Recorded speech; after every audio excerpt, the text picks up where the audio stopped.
Good afternoon from InvestSharp. This is Randy Smotone with your Friday, November the 20th market update. On the economic front, there were no economic releases today. JP Morgan Chase did raise its S&P year-end price target from 1,100 to 1,160. Home builder D.R. Horton, symbol DHI, reported a huge miss today. It lost 78 cents a share, much more than the loss of 30 cents per share the analysts expected. Revenue was basically in line at $1 billion. Remember to keep an eye on Hewlett Packard, symbol HPQ. It will report its earnings after the close Monday. We should be able to tell from the HPQ earnings if Dell's huge miss was an industry-wide sales decline or just Dell losing market share. The dollar, gold, silver, and copper was up slightly, and oil closed down slightly. Oil was actually down another 74 cents, and it settled at $76.72 a barrel. Let's go over and take a look at the Dow. The Dow closed down 14 points to 10,318. S&P closed down 3 points to 1,091, and the Nasdaq closed down 10 points to 2,146. The Dow had the smallest percent loss at 0.14%. So we look at the Dow chart here. Same old stuff, still hanging around up here in this area. Still got this resistance up here we have to overcome. But it looks good. Actually, from the MACD that I use, we got a little trend line across here. We're above it, which is good, is promising. I like that JP Morgan raised its year-end forecast. That sounds good to me. Let's go over and look at the S&P 500, the SPX. I got little things drawn all over. Let me get rid of those. Well, we're still just hanging out. I mean, there's just no bears in sight. The volume has been light, but still hanging around up here. Don't want to sell it off. Don't really seem real interested in buying either. So just have to kind of wait and see. Historically, the week of Thanksgiving is usually pretty bullish. So I would think we should have a good week next week. Doesn't mean it will be this year, but historically it's usually a decent week. So we'll keep an eye on that. Let's look at the 60-minute chart here on the S&P. Let's get rid of that. Looks like from my RSI line, looks like we're just peaking above the trend line here on the RSI, which is usually promising. MACD is just starting to turn around. If you kind of draw a line kind of like that, it's possible we could be turning here and going back up. Obviously, you're going to have some resistance up in here to overcome back at that 1100 area that we were hoping was going to serve as support, that did not. So let's go over and take a look at some ETFs. Let's look at GLD. Up again. MACD looks good. RSI is good. Gold just keeps on trucking. Look at the silver ETF, SLV.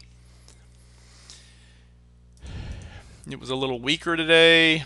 Seems to be struggling up here, but I think it's just consolidating and resting. I still expect that, by looking at this consolidation here, we should go up to at least, I don't know, 1950 or so.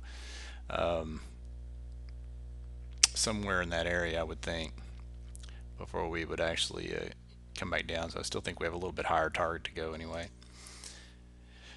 Let's see, now off to the sectors. 14 of the 16 sectors we follow finished in the green today. They were healthcare, pharma, utilities, and industrial transportation, which pretty defensive day actually, except for the industrial transportation part. The weakest sector was home construction. Of course, that was thanks to D.R. Horton's great earnings report. Not. So the home construction was down a little over 4%.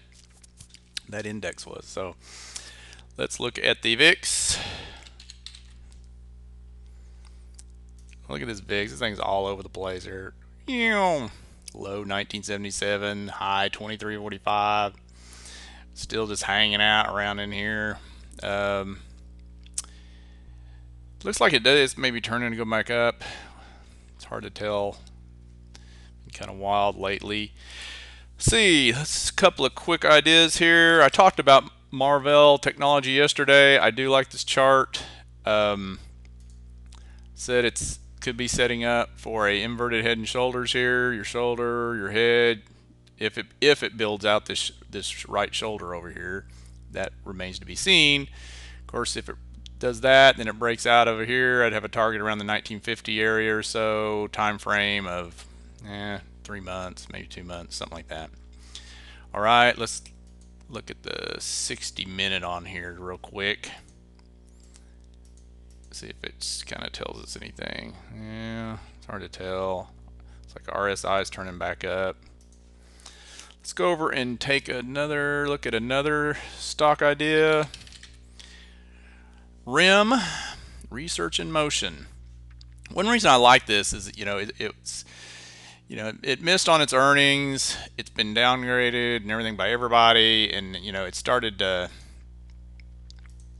kind of sideways here, gone back up, hit resistance here, but the PE on this thing right now is like 16. I mean, that is really cheap for a smartphone company like RIM. So I think you should keep an eye on that. See if right here that it's actually, if it does make a higher low, which I'm thinking it will. I do have a bull put spread on this right here, 55 level. Of course, I'll bail on it if it's going to go down and close below 55 probably, but I just don't think it will. It does have kind of a little,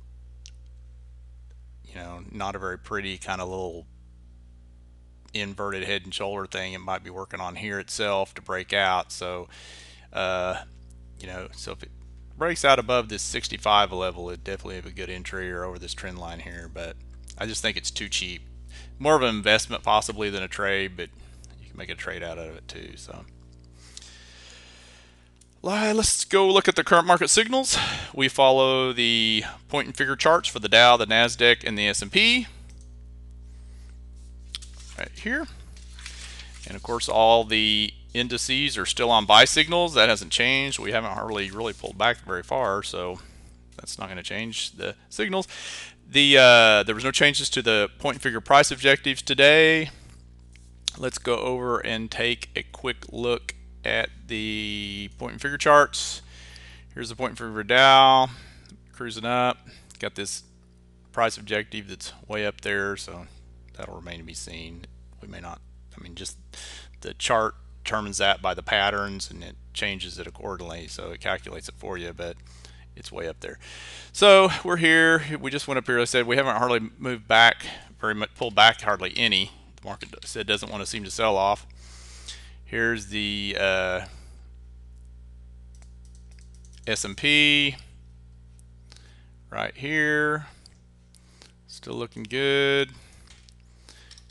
And let's look at the NASDAQ point and figure chart. Now the NASDAQ has pulled back a little further from its high up here, this 2200, whatever it was, by looking at this chart. But I kind of thought it might stop here somewhere in this range, and so far we have. So we'll see what happens.